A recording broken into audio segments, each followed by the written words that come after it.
Sejam bem-vindos a mais um episódio de Diversidade e Companhia. No nosso podcast, a gente tem um convidado muito especial hoje, que é o Cláudio Honor, representando o Grupo Carrefour Brasil. E ele vai falar um pouquinho da trajetória dele. Se você puder contar para nós, Cláudio Honor, seja muito bem-vindo. Muito obrigado, eu agradeço pelo espaço. Muito feliz de estar aqui, podendo falar um pouco de mim, falar um pouco do grupo, das ações que o grupo tem trabalhado na questão do combate ao racismo.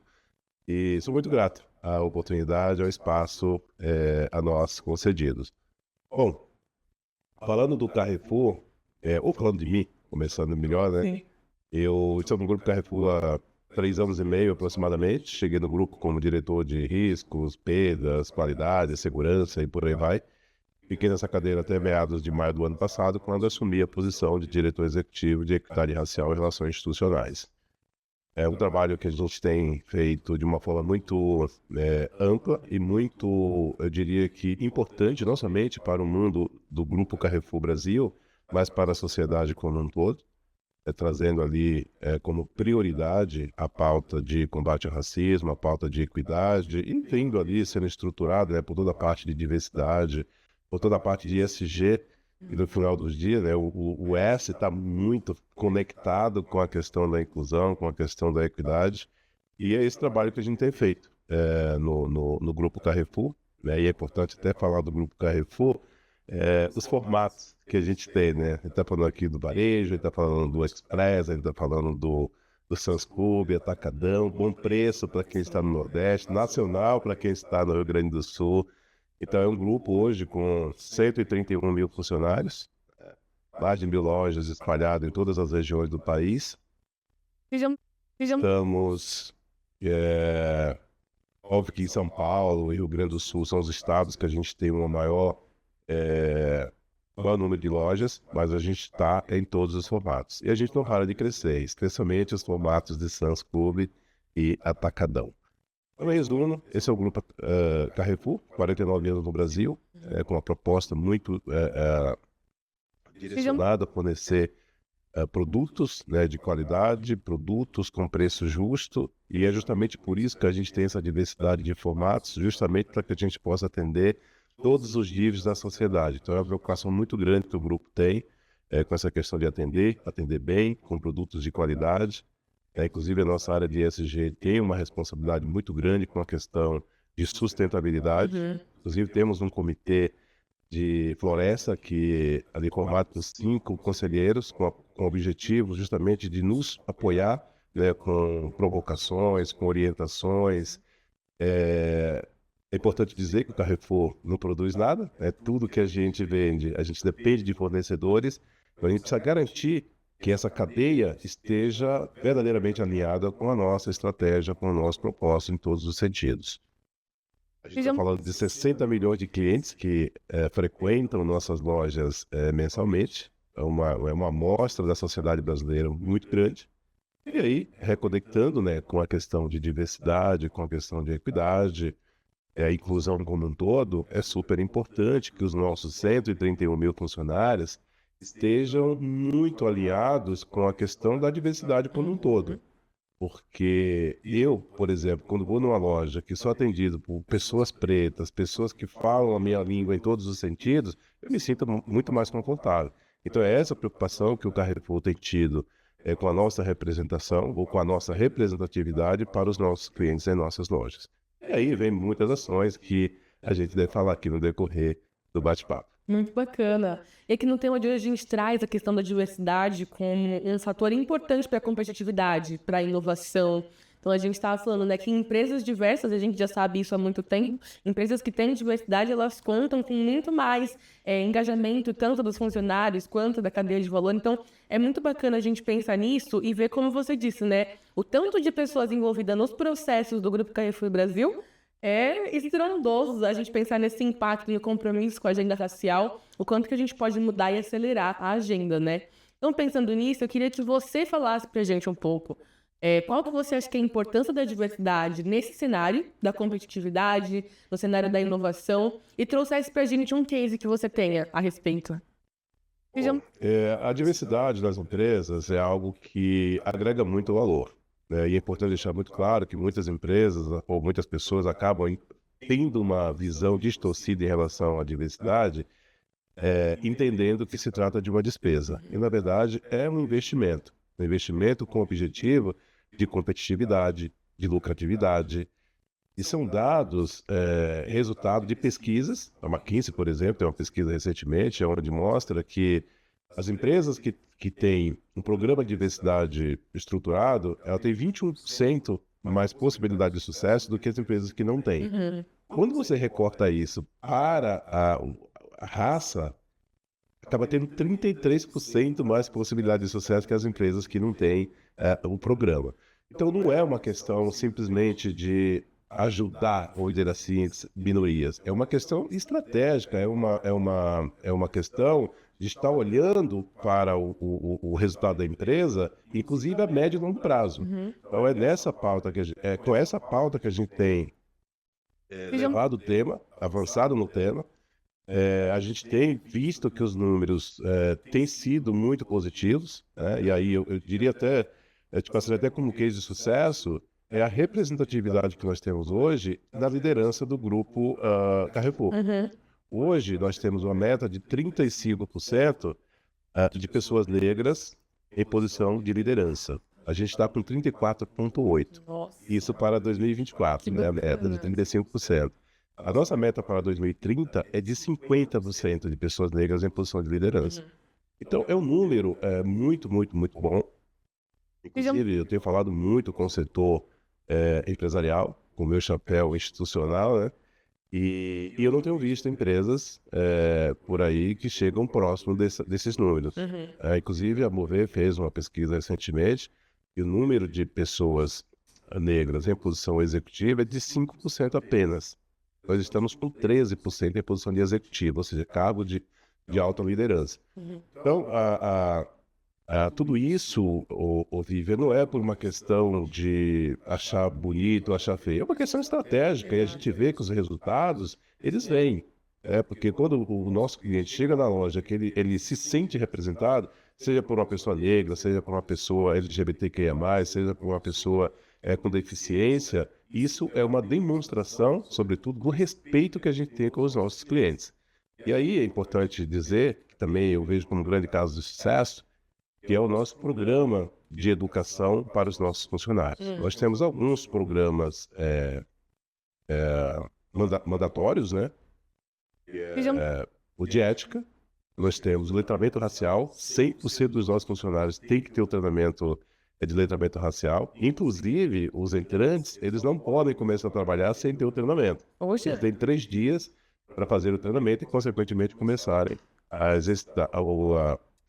praticar suas ações, suas atividades. Que bacana. E temos para o time de segurança um programa que a gente chama de Eu Pratico Respeito. Você vê que o próprio nome do programa já está muito direcionado a respeito para com as pessoas, e todos os nossos funcionários da área de segurança, sejam os orgânicos, sejam os vigilantes que atuam na parte externa das lojas, têm que ter esse treinamento.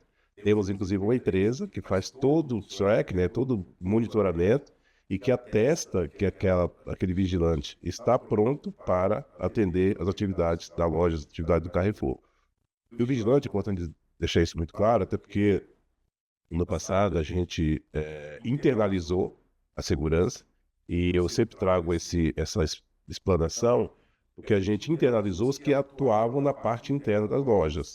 Tá? Os que atuam na parte externa continuam sendo terceirizados, até por uma questão legal. Hoje nós temos 18 empresas de vigilância que nos atendem em todo o Brasil, aproximadamente 3 mil vigilantes, e todos eles têm que estar devidamente chancelados por essa empresa que faz esse controle, e não somente com as questões de exigência da Polícia Federal, mas aquilo que a gente exige também como básico, que são os treinamentos aplicados. Então esse é o cenário que a gente tem hoje no Grupo Carrefour Brasil, e muito orgulhosamente nos colocamos como referência, até porque eu tenho recebido bastante convites, né, para falar sobre as ações afirmativas, sobre o que a gente tem trabalhado com a questão de segurança, com a questão de investimento que a gente tem feito. É importante deixar isso muito claro, que a gente também olha para a questão de tecnologia, inclusive somos pioneiros, tá, no setor privado, com a questão de câmera. Ainda estava comigo a área de segurança lá em 2021, a gente investiu 10 milhões de reais em body cams, são aquelas câmeras corporais, e no ano passado a gente investiu mais de 16 milhões nesses equipamentos. E tudo isso não é para deixar o pessoal mais bonito, e sim para deixar o pessoal mais seguro. E através de pesquisas, a gente descobriu que não somente diminui o número de incidentes, número de crises, mas também aumenta a sensação de segurança das pessoas. Pessoas no geral, tá? Tanto os usuários do equipamento, como os clientes. A gente também fez pesquisa com os nossos clientes e usuários, unanimidade, todos aprovam o equipamento.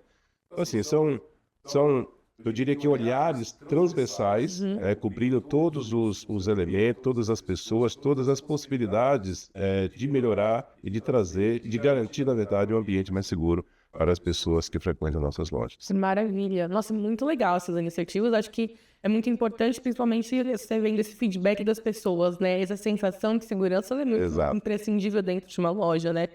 Acho muito bacana. E falando um pouco mais sobre essas empresas, que você disse, diversos serviços que são terceirizados ou que estão sendo parceiros aí do Grupo Carrefour Brasil, eu acho que seria muito bacana a gente mencionar que a iniciativa agora está abrindo um deck novo para escritórios, né? E você comentou, a gente estava conversando antes dos escritórios parceiros do grupo, e eu queria que você falasse um pouco para nós o que você acha de relevante da gente fazer essa junção, né? Por que é importante que eles estejam discutindo essa pauta? Por que é importante que eles estejam entendendo a necessidade? O que você acha?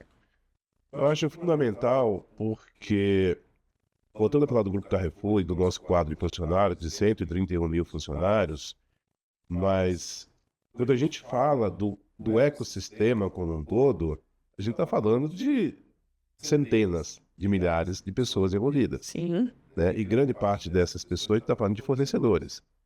E no caso desse recorte específico, que são os escritórios de advocacia, é super importante esse trabalho que a gente está fazendo em parceria com a iniciativa empresarial, da gente certificar, primeiro mapear, né, e certificar de que essas empresas, de que essas pessoas estão trabalhando de acordo com a nossa estratégia, de acordo com o nosso propósito. Sim.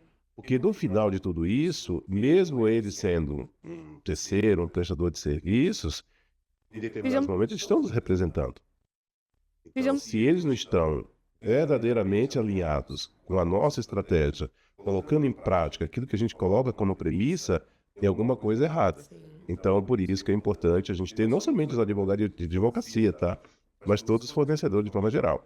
É tanto que a gente revisitou todos os contratos dos nossos fornecedores, adicionamos cláusulas no contrato de antirracismo. Então, se algum prestador de serviço cometer algum ato racista nas nossas lojas, esse prestador, ele pode passar por sanções, que varia de uma advertência até mesmo uma descontinuidade do contrato. Então, é muito sério esse olhar e ações que a gente tem para a questão do combate ao racismo, especialmente. Que bacana. E que nesse sentido a gente pensa muito dessa forma também, porque obviamente que a gente trabalha com as empresas e com a questão das empresas internamente, mas a questão da cadeia de valor nunca pode ficar a parte disso, né? A gente precisa sempre entender formas novas de engajar e trazer eles para perto, porque no fim das contas o serviço somos todos nós, né? Exato. Nós servimos. Exatamente. Então, é muito importante. Eu queria que dentro disso você trouxesse pra gente mais alguma prática que você acha que seria bacana compartilhar do Grupo Carrefour.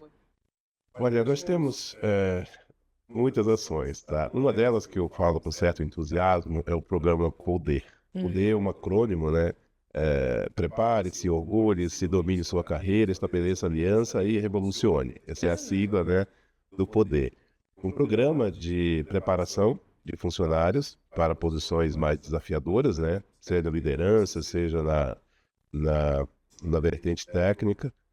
E eu, muito orgulhosamente, sou o único diretor que estou desde a primeira edição. Olha. Nós já passamos por 3 edições, 500 funcionários por edição, funcionários negros, naturalmente, né? Hoje o programa é apresentado, na verdade a gente está indo agora para a 4ª edição e fomos desafiados pelo nosso presidente a trabalhar com 1.000 funcionários ao invés de 500, como nas 3 edições anteriores.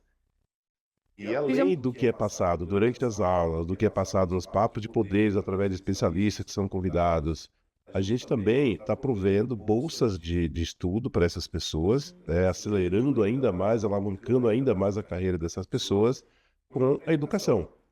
porque é sabido que a educação é um dos passos mais lógicos para você atingir determinados níveis na sociedade, Sim? tá? Especialmente nós, vindos ali oriundos, né, o parte da comunidade negra, e por uma questão histórica, a gente acaba tendo mais dificuldade de estudar, né? Então, quando a empresa investe na educação dos seus funcionários, ela está, de certa forma, contribuindo socialmente.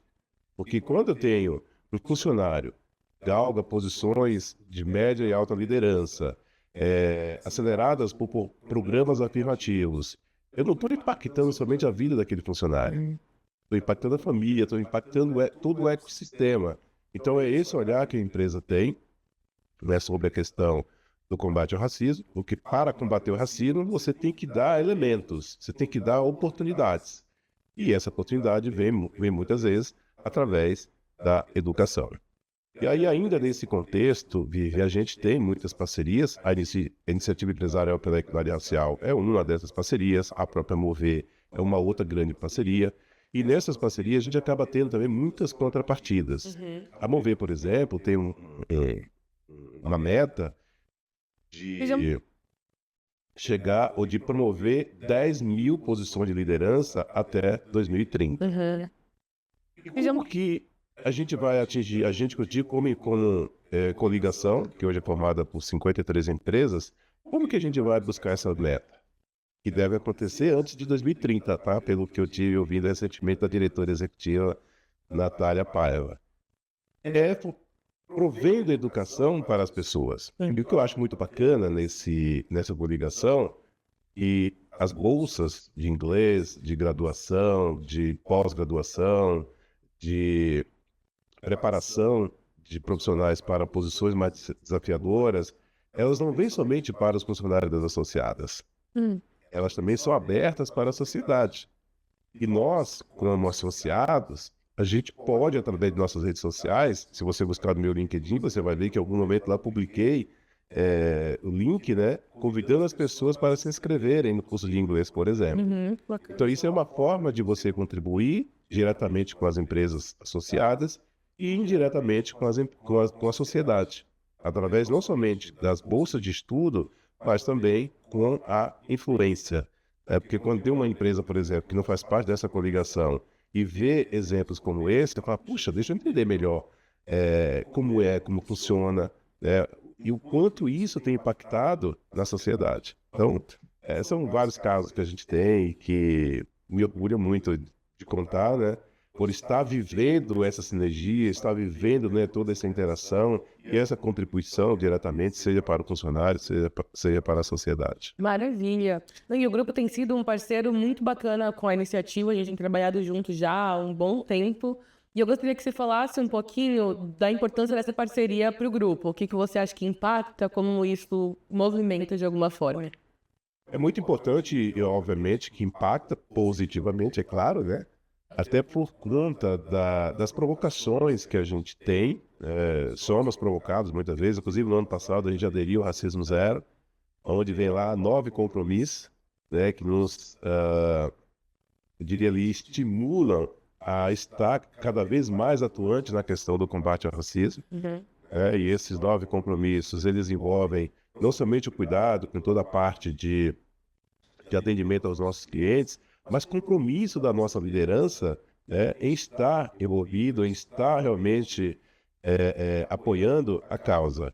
E vou te dar um exemplo dessas iniciativas ou desses compromissos. Né? Todo o nosso time, todo o nosso COMEX, né, o nosso comitê executivo, eles passaram por um letramento racial, tá?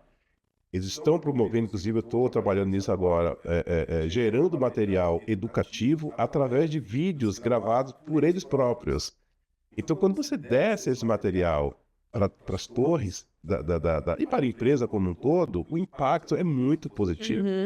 E tudo isso, de novo, faz parte da iniciativa, faz parte das provocações, que eu vejo como positivas, trazidas pela iniciativa. E aí é até importante ainda que está relativamente conectado também, Vivian, que é o Comitê de Equidade Racial, Sim. que nasceu, obviamente, por conta da parceria com a iniciativa. Esse comitê é formado por 3 conselheiros, né? O reitor Zé Vicente, o Valdir Martins e a professora, ou doutora, melhor dizendo, a Alessandra Benedito. Uhum. E a gente se encontra periodicamente, inclusive com a participação do nosso presidente. Bacana. E a proposta deste comitê é justamente de nos provocarem, tá, por questões de combate ao racismo, como a gente está fazendo, toda a parte de educação, trazendo também alertas, né, trazendo para a gente preocupações da sociedade, preocupações com a pauta de combate ao racismo, mas também de ESG, sobretudo social, de sustentabilidade. Então, assim, os temas são diversos que são trazidos nas discussões e nos colocando, como eu te disse, né, numa condição de desafio, mas, ao mesmo tempo, de preparo para estarmos cada vez mais conectados, cada vez mais atentos às questões de diversidade e, sobretudo, de combate ao racismo no país. Que bacana. Não, muito bacana ouvir todas essas iniciativas e ver o quanto que a gente está caminhando, né? E o quanto essa conversa não estaria acontecendo há tantos anos atrás, mas agora a gente está conseguindo movimentar, né? O ideal seria que não fosse necessário, né, ter todos esses movimentos, mas infelizmente tem e Sejam... precisa verdadeiramente ter, né? A equidade racial emerge de um princípio fundamental, né, de construção de uma sociedade mais justa e equalitária, do ponto de vista socioeconômico. Uhum. E isso tem sido discutido não somente no Brasil, é no mundo inteiro. É uma pauta muito necessária. A gente vê que Sejam... pode até haver algumas pessoas que olham com um olhar meio torto, ou o famoso mimimi, mas o que me alegra é que a gente cada vez mais aumenta o número de empresas envolvidas na questão, envolvidas na pauta. Então isso é algo que realmente eu diria que é um caminho sem volta. De novo, não deveria. Tá? Eu acho que a empregabilidade, sendo nós 56% da população brasileira formada por pessoas negras, e tendo menos de 20% do PIB, então Sejam... tem algo errado. Uhum. Esse algo errado faz parte da história do país. Hã? 350 anos de escravidão, 136 anos de liberdade, mas que não foi uma liberdade plena, porque não foi garantido a educação de qualidade para as pessoas negras, o acesso ao social, o acesso às posições, né, de média e alta liderança das empresas. Então, por conta deste gap, né, acho que esses movimentos que têm acontecido nos últimos anos, e a gente vê movimentos vindo de diferentes sentidos, né, e que a gente tem parceria com a grande maioria deles, a exemplo da própria iniciativa, a exemplo da Zumbi, que a gente acaba trazendo ali um pacote de serviços, de iniciativa nessa parceria, a IDBR, a Mover, enfim, o Fórum Brasil Diverso, inclusive vou estar falando agora lá no dia 1º de novembro. Então são movimentos e eu percebo bastante compromisso ou comprometimento das empresas e seus CEOs, né, vice-presidentes que têm representado as empresas nesses fóruns. Eu percebo muita genuidade. Então é algo que me alegra muito, como um homem negro, sobretudo, mas como um representante de um grupo que tem no seu propósito, na sua estratégia, este compromisso com seus funcionários e com a sociedade também. Uhum. Então, estamos, eu diria que, no caminho certo. Vamos caminhando e esperando que a gente possa parar de discutir isso um dia, quando não for mais uma questão, né? Espero sim. Esse é um ponto, trazendo aqui o resultado de uma pesquisa feita pela IDBR no ano passado, tá? Essa pesquisa mostrou que se não for feito, ou se nada for feito em relação à reparação no Brasil, a gente vai levar 167 anos para ter um candidato negro competindo ao mesmo nível de um candidato não negro. Uhum. Justamente por conta desse desnível, desse gap que há entre a grande maioria das pessoas negras e as pessoas não negras. Eu vou dizer para você que não tem pessoas não negras que também não precisam de ajuda. E justamente por isso que existem aí os cursos, né, de financiamento e tal. Mas a população negra, indiscutivelmente, acaba sendo muito mais prejudicada. Sim. Por conta, como eu já disse aqui, né, de todo o histórico que a gente tem, eu diria até que de injustiça, né, de não acesso ao social, de não acesso à educação, de não acesso à prosperidade. E é importante até voltar lá, no período escravocrata, né? Lá em 1850, para ser mais preciso, em 4 de setembro de 1850, foi sancionada a Lei 581, que é a lei de proibição de tráfico de pessoas para fim de escravidão, 4 de setembro, tá? No dia 18 de setembro do mesmo ano, é sancionada a Lei 601, que é a famosa Lei de Terras. Essa lei, nas entrelinhas, ela proíbe os negros de terem propriedade. Então perceba que o negócio é histórico. Depois veio a lei de ventre livre, depois veio a lei áurea. Enfim, quando a gente fala da questão legal, até que teve, né, tiveram cuidado de discutir, apresentar e sancionarem, né, algumas leis, mas na prática, eu acho que o impacto não aconteceu como deveria acontecer. Sim. Então hoje a gente vive ainda os resquícios, né, dessa injustiça, e eu diria que essa injustiça ela vem moldada, né, pelo racismo estrutural, e o famoso privilégio, porque muita gente que vive o privilégio ou que se aposta do privilégio não quer abrir mão do privilégio, não quer dividir este bolo. Então, para que esse bolo seja dividido de uma forma justa, movimentos como esse são muito necessários. Nada a acrescentar, muito bem dito. Muito obrigada pela participação. A gente vai ficando por aqui. Poderíamos conversar por horas. Espero que você volte para que a gente converse de novo. Será um prazer. Mas foi ótimo. Então, pessoal, só reforçando a questão da iniciativa empresarial, hoje em dia nós somos compostos por mais de 80 empresas entre signatários e apoiadores. E nós temos os 10 compromissos que norteiam nossas ações, sendo o primeiro deles o compromisso da alta liderança, que a gente vê como imprescindível para que a organização flua e se comprometa de fato.